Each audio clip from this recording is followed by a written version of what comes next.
Installing the Osco LC brakes on your vehicle eliminates the ABS speed sensors located at the rear wheels, which you should have removed during your brake housing installation and that.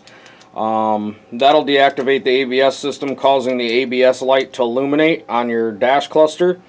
So as you can see here, I've got my dash cluster, I've got a flathead screwdriver, a Phillips screwdriver, and I've got 2 of the black vinyl stickers that were included in your pump pack kit in a little baggie.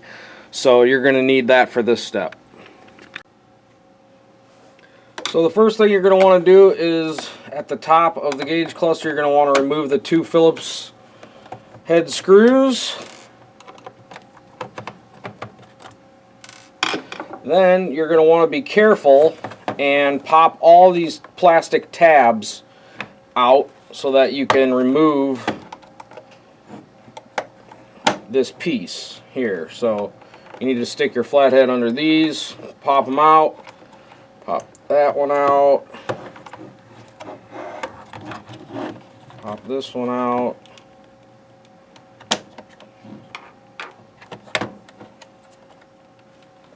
be careful not to break the tabs. And then you can remove that. And then yours might be a little different, so make sure you check and see where your ABS light is on here. And then you're simply going to be taking your stickers, and you can cut these down to make it look better or fit better, but these fit ours good. You can cut them down if you need to. We're going to put ours right about there. And what you need to do is put one on top of the other. That verifies that in a dark area in the mine that they won't see any light glow and be concerned with what's going on. So I'm going to now put our stickers on, and I'll show you what it looks like when it's done.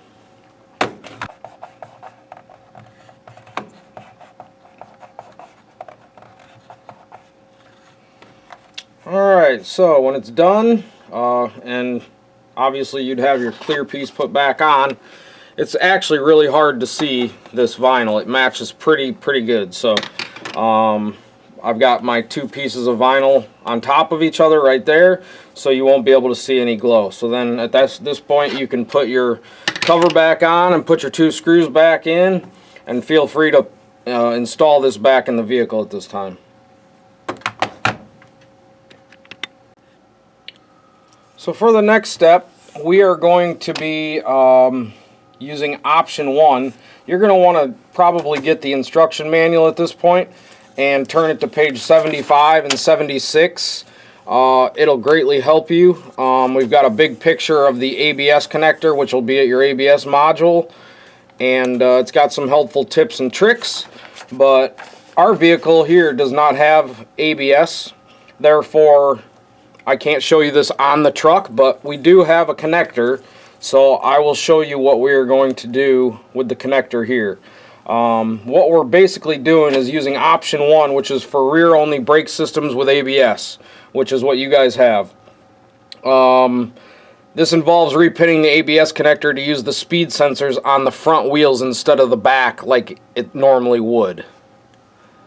What you'll need for this step is, I recommend a pick of some sort. It doesn't have to be right angled, but you know, a pick with a sharp end would help. That helps to pop the pins out. And a very small pocket screwdriver, flathead, to pop the plastic pieces off of your connector as well. Alright, so open your manual to page 76, and you'll see this the front face of the connector, which is this side of the connector. Here's the locking tab right here that goes in and out.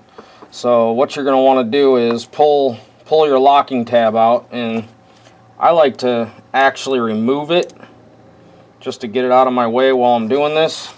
So if you press on both sides in here, you can pop the whole thing out. The next thing you're going to want to do is find this white tab in here, and you're going to pop it out. It might be hard to see on camera, but it locks the pins in place so that you cannot pull them out. So if you don't pop this out, you're going to be probably causing damage on the pins. So make sure that's popped out. And then we're going to want to pop this black plastic piece off here. So stick your small flathead screwdriver in here, pop one side, turn it around, and pop the other side. And there it goes.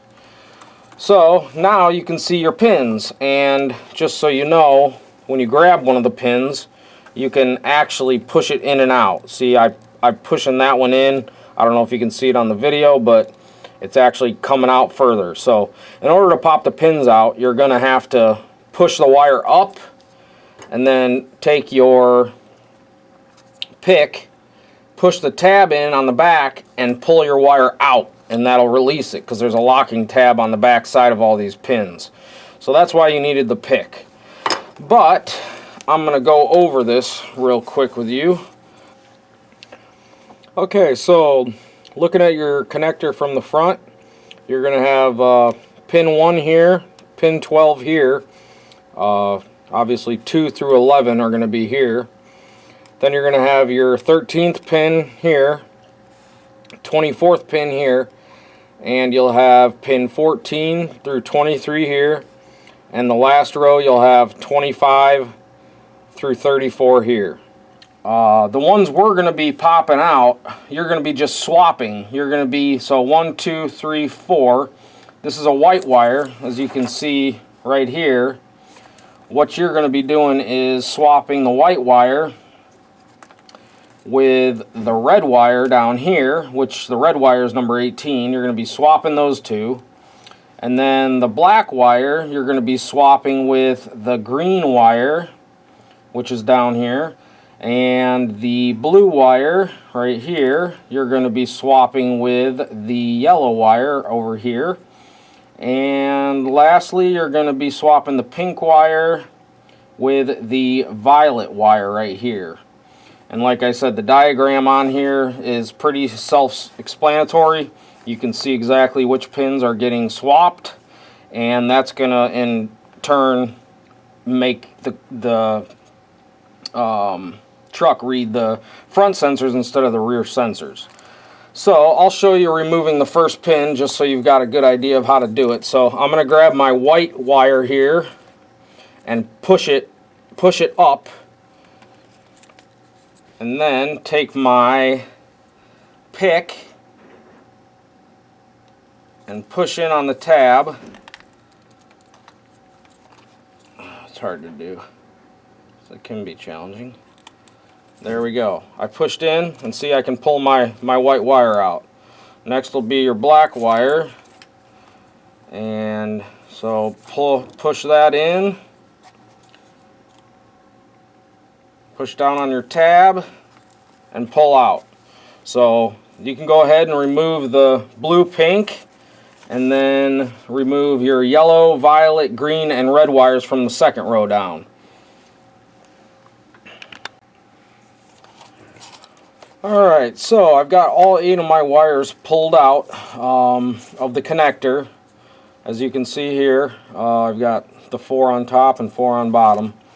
So now what we're going to do is put them back in the proper way according to our plug diagram here. So I know for a fact that the blue wire is going to be in spot 16, which is in that corner right up there.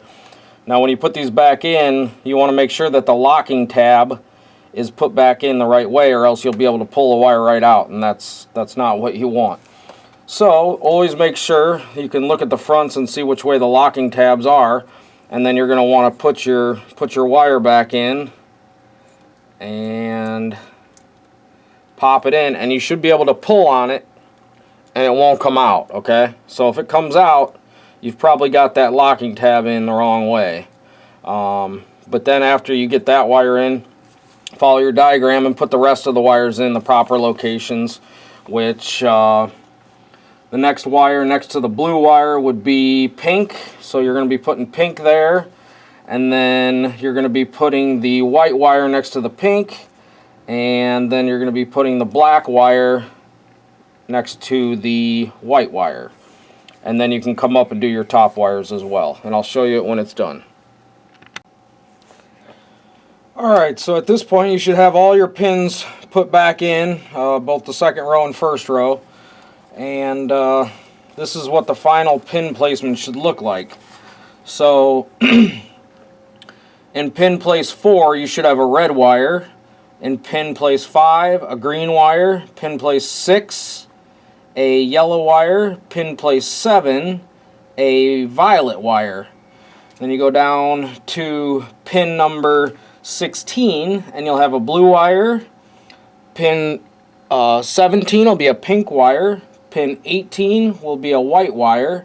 And pin 19 will be a black wire. Now after verifying that, make sure you go back and double check that each wire is in properly and doesn't pull out. Pull on each individual wire. And once you check all that, you can turn it back around. You could go ahead and slide your white clip over and lock all your pins back in place. And if you don't have one of your pins in just right, the lock will not set. So make sure you have all of them in the right way, and then it'll lock like that. So then you can go ahead and put your last clip back in and pop your plastic housing back on. And that's all you need to do for the repinning procedure.